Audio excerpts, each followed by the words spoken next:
Hello and welcome guys, Islam টিস্টু YouTube চ্যানেলে আপনাদের প্রত্যেকে জানাই স্বাগত। তো আজকে এই ভিডিওতে WBCS 2023 প্রিলিমিনারি কোয়েশ্চেন পেপার কেমন ছিল সেই সম্পর্কে সংক্ষেপে একটু আলোচনা করব। তো পরীক্ষাটা ছিল গতকাল অর্থাৎ 16ই ডিসেম্বর এবং পরীক্ষার টাইমিং ছিল দুপুর 12টা থেকে 2:30 পর্যন্ত। টোটাল কোয়েশ্চেন নম্বর ছিল 200টি, এটা সবাই জানেন আশা করি। তো এবার আসি কেমন ছিল কালকের পেপার।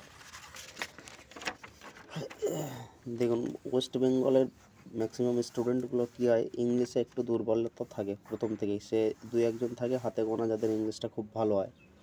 তো ইংলিশ পেপারটা যতই সোজাই আসুক না কেন বরাবরই একটু মডারেট লেগেই থাকে। কোয়েশ্চেন মোটামুটি ইংলিশে কয়েকটা প্রশ্ন ছিল একটু ইজি মতো, কিন্তু বাদবাকিগুলো একদম ছোঁয়া যাবে না এরকম খুবই টাফ ছিল।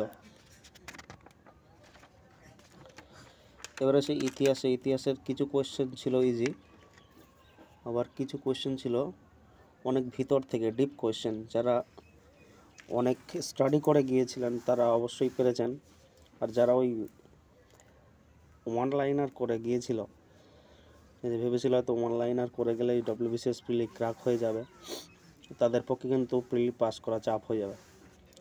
কারণ WBCS এর মতো পরীক্ষা, কারণ পশ্চিমবঙ্গের সবথেকে বড় পরীক্ষা, তো এখানে কোয়েশ্চেন ওয়ান লাইনার পড়েই যে আপনার সব সলিউশন হয়ে যাবে এটা কিন্তু আশা করা যায় না। পুরো সিলেবাসটাই চ্যাপ্টার ওয়াইজ পুরো ফার্স্ট টু লাস্ট শেষ করার পরে তারপরে রিভিশন মারতে হবে ওয়ান লাইনার, তাও ওয়ান লাইনার প্রথম থেকে করা যাবে না।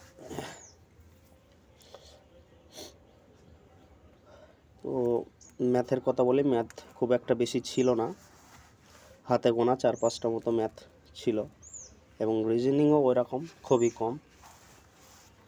তো কোয়েশ্চেন সব থেকে বেশি ছিল এখানে বলতে গেলে ইতিহাস থেকে কোয়েশ্চেন বেশি ছিল, এবং ইতিহাসের কোয়েশ্চেনগুলো অনেক একটু ডেপথ থেকে দিয়েছে।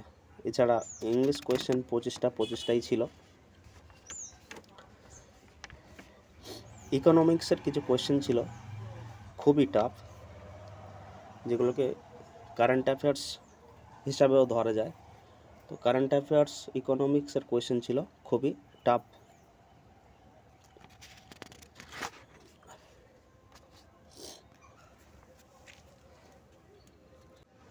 এবং কারেন্ট অ্যাফেয়ার্সের উপর প্রশ্ন এসেছিল বেশ অনেকগুলোই, 7 থেকে 8টা কোয়েশ্চেন কারেন্ট অ্যাফেয়ার্স থেকে এসেছিল। এবার বলে বিজ্ঞানের কথায়, বিজ্ঞানেরও কোয়েশ্চেন যথেষ্ট মডারেট ছিল।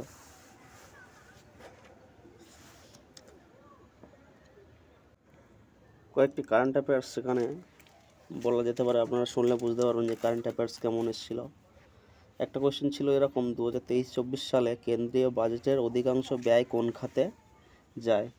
এর অপশানগুলো এরকম ছিল: ভর্তুকি, সুদ পরিশোধ, কেন্দ্রীয় রাজস্বে রাজ্যগুলির ভাগ, আর একটা লাস্ট অপশন ছিল কেন্দ্রীয় পৃষ্ঠপোষকতায় চলা পরিকল্পনা।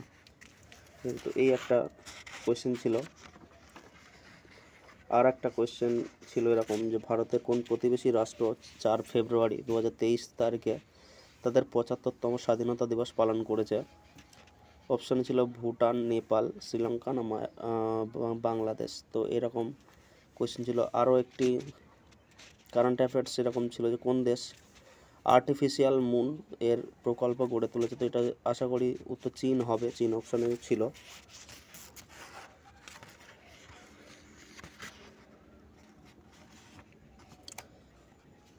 এদের পঞ্চবার্ষিকী পরিকল্পনা থেকে একটা কোয়েশ্চেন এসেছিল। সংবিধানের উপর মৌলিক কর্তব্য, তার উপর একটা কোয়েশ্চেন এসেছিল।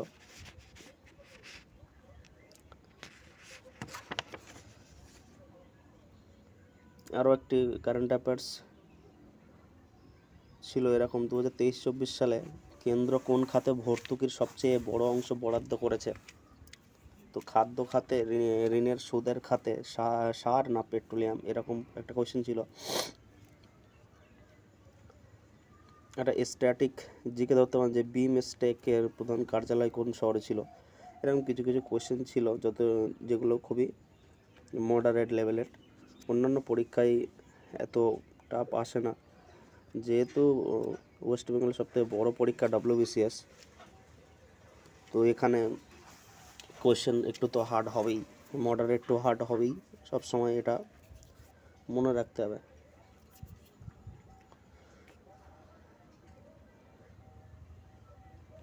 ভূগোল থেকে একটা কোয়েশ্চেন এসেছিলো এরকম, আমন ধান চাষের সময়। তো এগুলো সচরাচর মনে রাখা খুবই টাফ। অঙ্ক রিজনিং 25টা করে ছিল না, যদিও খুব কম ছিল, তবে অতটা হার্ড ছিল না অঙ্ক রিজনিং। এগুলো হাতে গোনা থাকে এবং সবাই পারবে সেরকম লেভেলেরই দিয়ে থাকে পিএসসি।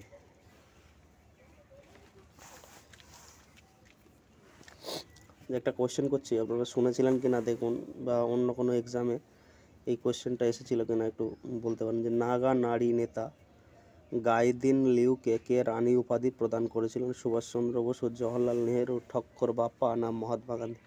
এই ধরনের কোয়েশ্চেন, ঠিক আছে, দেখা মাত্র মনে হবে যে এতদিন তাহলে পড়াশুনো কি করেছি। এই কোয়েশ্চেনের সাথে আমরা কেউই পরিচিত নয়, খুব কম ছেলেপিলে বলতে পারবে এর উত্তরটা, কারণ তারা সিরিয়াস ক্যান্ডিডেট এবং তারা যথারীতি পুরো সিলেবাসটা কভার করেছে বেশ কয়েকবার।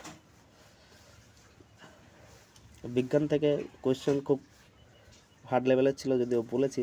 এরকম একটা কোয়েশ্চেন ছিল, লেড নাইট্রেটের জলীয় দ্রবণে পটাশিয়াম আয়োডাইড দ্রবণ যোগ করলে কি হয় বা কি হবে, এরকম একটা কোয়েশ্চেন ছিল।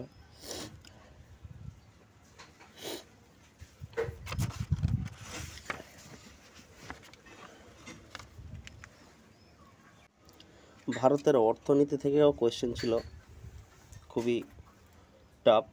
কয়েকটি প্রশ্ন করছি এখানে, আপনারা শুনলেই বুঝতে পারবেন। ভারতের আমদানি খাতে কোন দ্রব্যটির জন্য সর্বাধিক ব্যয় হয়? মূলধনী পণ্য, সোনা ও রূপা, ইলেকট্রনিক পণ্য না পেট্রোলিয়াম তেল ও লুব্রিকেন্ট? এরকম একটা কোয়েশ্চেন ছিল। আর একটা ছিল, ভারতে খাদ্য প্রক্রিয়াকরণ শিল্পে সবথেকে উন্নত পশ্চিমবাংলা, গুজরাট, অন্ধ্রপ্রদেশ না হরিয়ানা?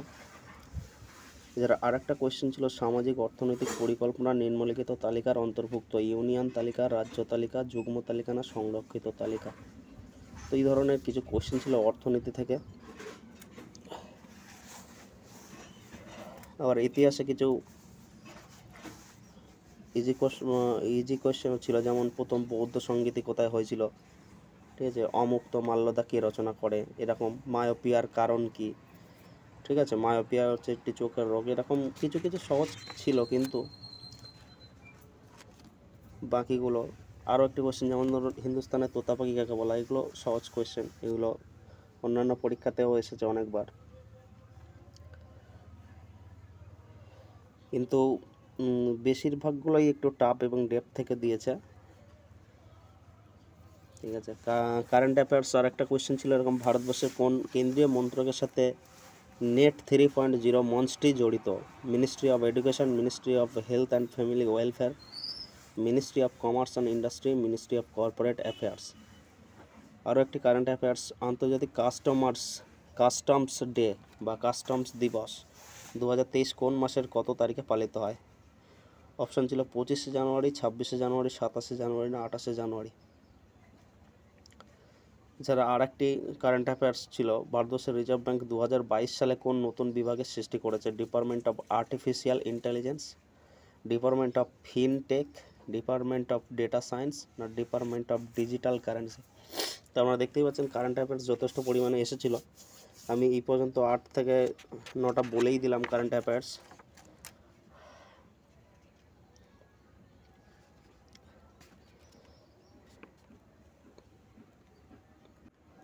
রিজনিংয়ে 4-5টি সিটিং অ্যারেঞ্জমেন্ট ছিল, ঠিক আছে, এরকম বলে দেওয়া ছিল যে 5 জন বালক ABCD, ঠিক আছে, তো প্রত্যেকের কাছে 10টা করে কার্ড আছে, 3টে কার্ড এর কাছ থেকে ধার করে, 5টি কার্ড শিখে দেয়, এরকম একটা কোয়েশ্চেন ছিল।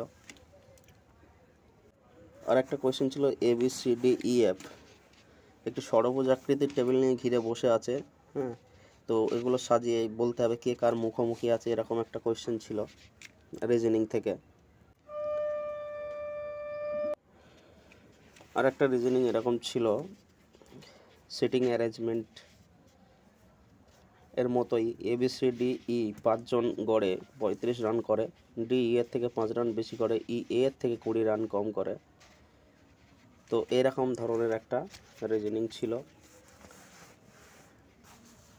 ত্রিভুজের থেকে একটা খুবই সহজ অঙ্ক ছিল, তিনটে বাহুর অনুপাত বলে দিয়েছিল 1/20, 1/15, 1/12 হলে এবং তাদের পরিসীমা 30 হলে বৃহত্তম বাহুটির দৈর্ঘ্য কত, এরকম। তো এটি খুবই সহজ একটা কোয়েশ্চেন ছিল যদিও।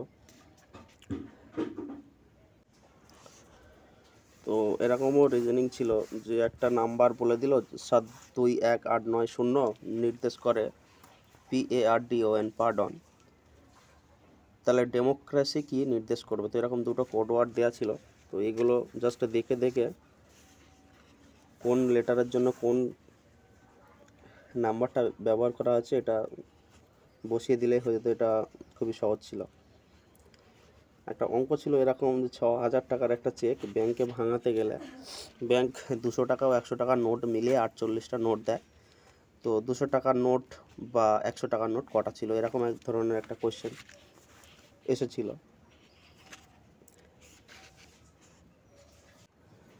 সমস্ত পরীক্ষার জন্য খুবই গুরুত্বপূর্ণ একটা অঙ্ক, যেটা অনেক পরীক্ষায় এসে থাকে, যেমন 1 বিয়োগ 1/3 ব্র্যাকেট, আবার 1 বিয়োগ 1/4 ব্র্যাকেট, আবার 1 বিয়োগ 1/5 ব্র্যাকেট ডট ডট করে 1 বিয়োগ 1/100। এই ধরনের অঙ্ক খুবই সহজ এবং দেখা মাত্রই উত্তর করে দেওয়া যাবে। একটি খুবই সহজ